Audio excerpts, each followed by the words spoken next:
আসসালামু আলাইকুম। আশা করি সকলেই অনেক ভালো আছেন।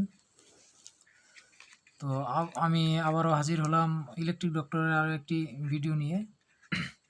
তো আজকে আমরা এই ভিডিওতে প্র্যাকটিক্যালি দেখব যে আসলে কিভাবে আইপিএস এর যে ট্রান্সফরমার আছে সেটার কয়েল কিভাবে বাছাই করতে হয়। তো আইপিএস এর ট্রান্সফরমারের কয়েল বাছাই করার জন্য আমাদেরকে যে প্রাইমারি ওয়্যারটা আছে সেটা আমরা পরে ওয়েন্ডিং করব।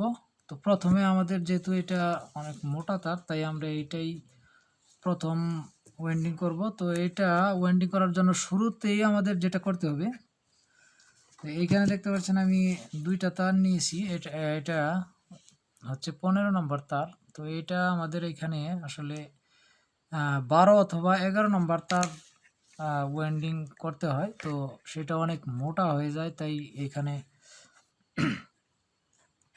সুবিধা হয় না, ভালোভাবে ববিনের মধ্যে বসানো যায় না। তো ববিনের মধ্যে ওয়েন্ডিং করার জন্য বিভিন্ন ধরনের পন্থা আছে।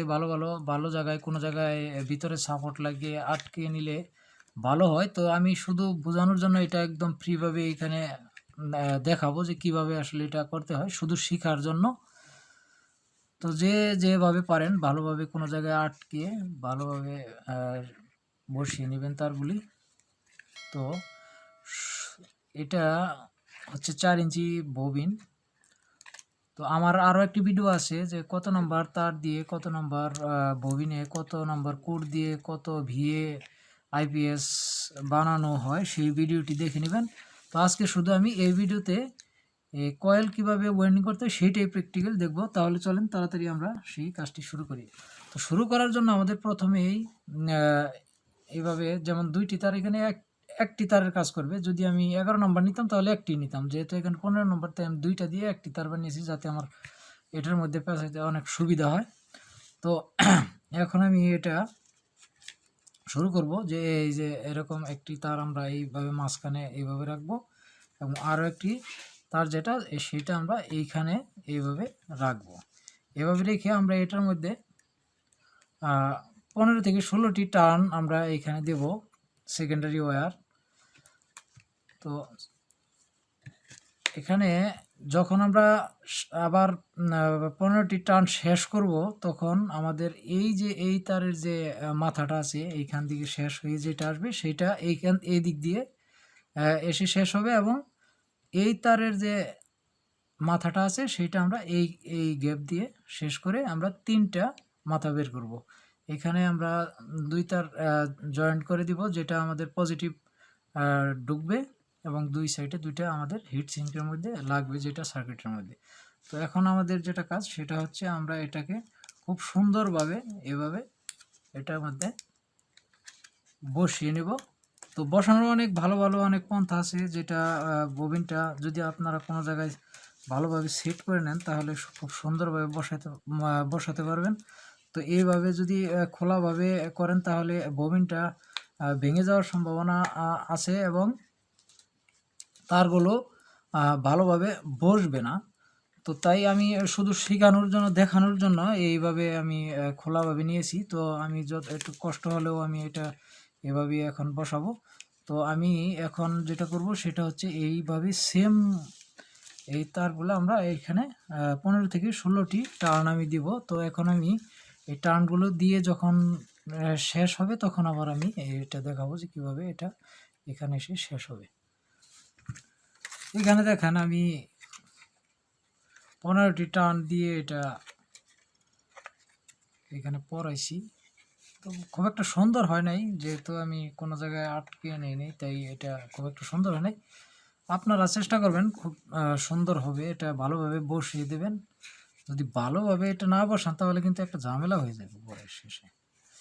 ঝামেলাটা হচ্ছে যখন আমরা এটার মধ্যে সেকেন্ডারি ওয়্যার পরাবো, সেকেন্ডারি ওয়্যারে কিন্তু অনেক, এটা 19 নম্বর সেকেন্ডারি ওয়্যার। তো এটার মধ্যে আমাদেরকে 320টা টার্ন সেকেন্ডারি প্রাইমারি, এটা প্রাইমারি সেকেন্ডারি না, এটাকে আমরা প্রাইমারি বলে থাকি। তো যেহেতু এটা পরে পড়াচ্ছি তাই আমি সেকেন্ডারি বলে ফেলছি।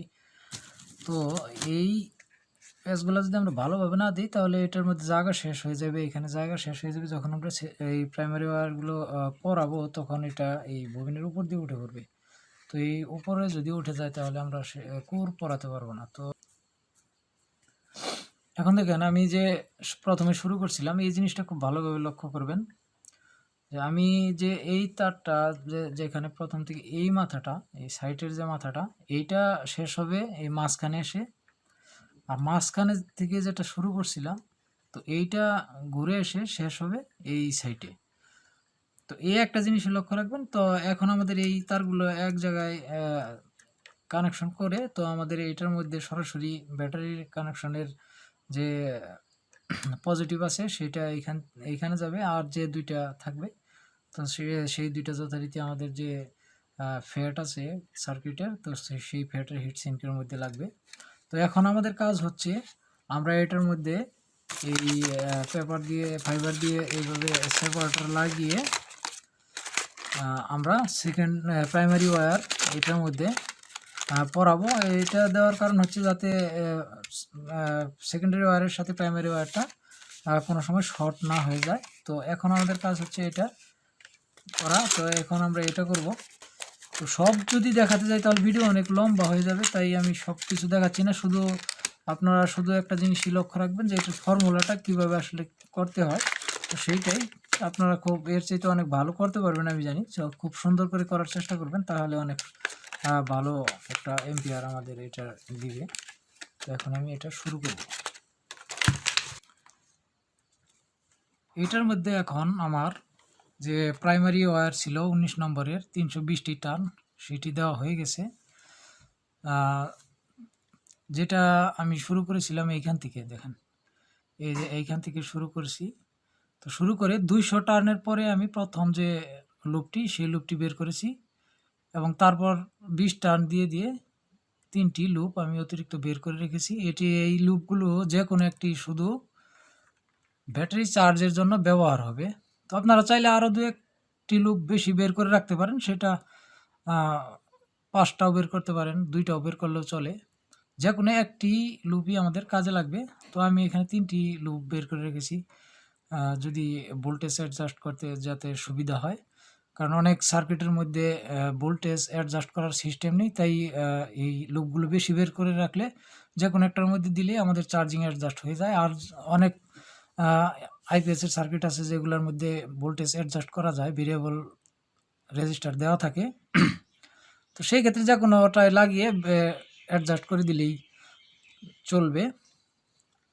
তো এইটা আমার এখন আমরা যেটা করব সেটা হচ্ছে এটার মধ্যে আমরা যথারীতি এইভাবে এই পেপারটি লাগিয়ে, তো আমরা এই যে 30 নম্বর ওয়্যার আছে, তো এই ওয়্যার দিয়ে 12 থেকে 15টি টার্ন আমরা এখানে দিয়ে রাখবো।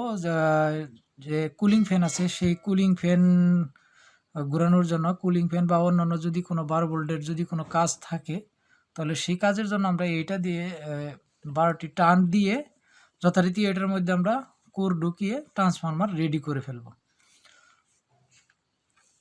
তো এখানে আমি যে এর পূর্বে যে ভিডিওটি দিয়েছি সেইটার মধ্যে প্রপার হিসাবগুলো দিয়ে রেখেছি।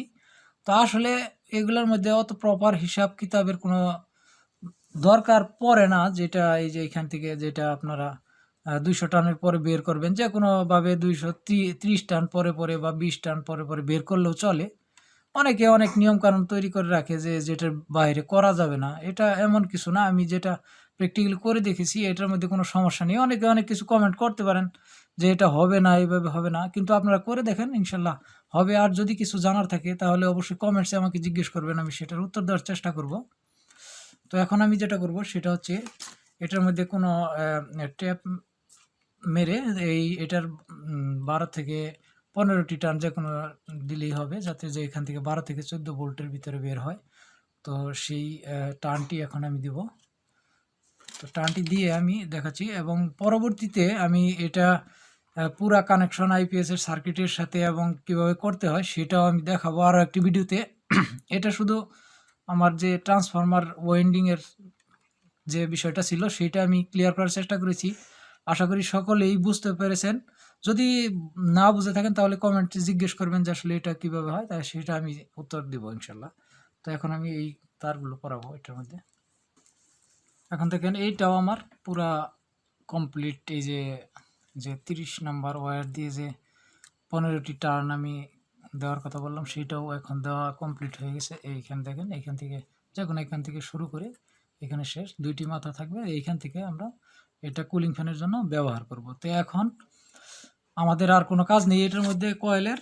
তো এখন শুধু আমাদের এই যে পেপারটা আছে, পেপারটার উপরে এইভাবে যথারীতি সুন্দর করে বসিয়ে দিয়ে তো আমরা এটার মধ্যে কুর পরাবো। ভিতরে কুর পরিয়ে আমরা এটা আইপিএসের মধ্যে এখন লাগাতে পারবো। তো চাইলে এটার মধ্যে বানিশ করে নিতে পারেন অনেকেই, বানিশ না করলেও চলে। তো আজকের ভিডিওটি এই পর্যন্তই। যদি ভিডিওটি ভালো লাগে তাহলে অবশ্যই একটি লাইক দিবেন, আর কিছু জানার থাকলে কমেন্টে অবশ্যই জিজ্ঞেস করবেন, আমি উত্তর দেব। তো ভিডিওটি দেখার জন্য সকলকে অসংখ্য ধন্যবাদ।